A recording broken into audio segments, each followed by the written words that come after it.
The art is crafting a plan that's going to work no matter what. Because look, we have no idea what's going to happen down the road. I kind of chuckle at some of the financial plans that I see with these Monte Carlo simulations of 10,000 outcomes that are possible.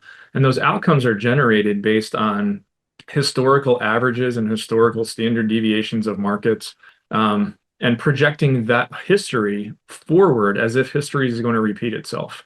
And I can guarantee you history will not repeat itself. You have no idea what the next 30, 40, 50 years of your life and what the next 30, 40, 50 years on this planet are going to look like. So to pretend that you are on a piece of paper in a financial plan and then sell that as if like this is the Bible of the rest of your life financially is ignorant, in my opinion. Like that's basic level stuff. And that's what a lot of financial advisors are doing out there. So I wrote the book really, yes, it's for consumers. It's meant to be a easy 4 or 5 hour read tops that you can hand to a client and the client can understand. It's basically retirement planning 101 in the early chapters. Just this is kind of what we're doing here. This is how much you're going to need in retirement. This is some of the basic principles that basically everybody in our business will agree upon that you should be doing.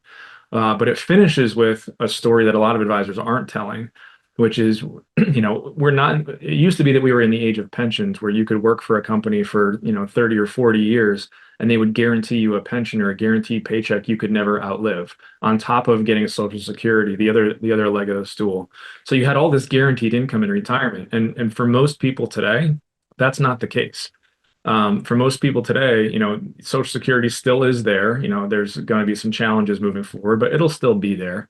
But otherwise, outside of that, it's up to you to generate to A, earn a high income, but then B, be responsible enough to sell it, and then C, or save it, excuse me, and then C, be smart enough with how you allocate those resources and save. And it's not rocket science. The art is crafting it in such a way where we don't know what's going to happen in the future. But if we can allocate resources and shift risk out of the portfolio without creating undue costs, you can guarantee away anything, just like the rest of your life. You can you can buy expensive homeowners coverage, you can buy expensive car insurance, pay way more than you need to, and guarantee away any potential risk, but you're probably wasting money in the process. Same goes with any other, so with this kind of insurance too, is if it done incorrectly, you can spend too much. But if there was a way to do it where your insurance could be a performing asset in your portfolio. So in the more likely event that bad things don't happen, you're actually also generating wealth in this. That's the magic. So really the story that I wanted to tell was that. And I'll give you an example of what I'm talking about. So I think that if there was just one principle I would share with folks is I don't like putting a number on this because everyone's got a different number. For some people, worth $1 or $2 million is plenty to retire on. If you had a $1 or $2 million net worth, you would feel comfortable quitting your job and never working again. For other people, it's 5 million or 10 million or whatever the number is. Doesn't matter what the number is, but imagine someone comes to you with a check for that number. Let's say your number's 4 million bucks. All right. And I write you a check for $4 million. So here you go. Here's $4 million. You can sign the back of it, deposit it in your account today, and you are now worth $4 million. Here's the catch though. Once you do that, you can never earn money on planet Earth again. You can never work for gainful employment. This is your last $4 million. So cool, you're a multimillionaire now. You've got plenty of money to live on. But then how do you manage that money and how do you spend that money for the rest of your life, knowing you can never earn more? When you pause and think about that, that's effectively what a retiree is facing when they get to retirement, hypothetically, at that point of financial independence or retirement, is they've earned their last dollars. And now what? How much can I spend? How should I invest? How much risk should I take? And the answer is if you're never going to earn money again and you don't know how long that money needs to last, retirement planning is really easy if you know you have 15 years to live. But if it could be 50, that's a very different proposition. So what happens is people end up hoarding their wealth. They end up spending way below what they really could.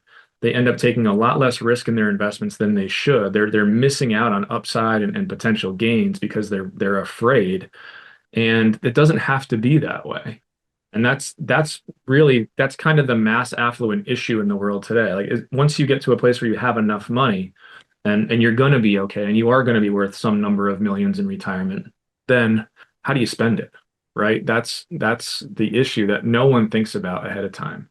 And that's the decumulation phase. So that's really the message that I'm trying to get across to people is This is good stuff. In the short term, it protects your family and builds a lot of guarantees and accessibility. But long term, it's one of the most efficient places to store wealth and transfer that to the next generation. Because most of us, whether or not we want to leave our kids rich, some people do, some people don't.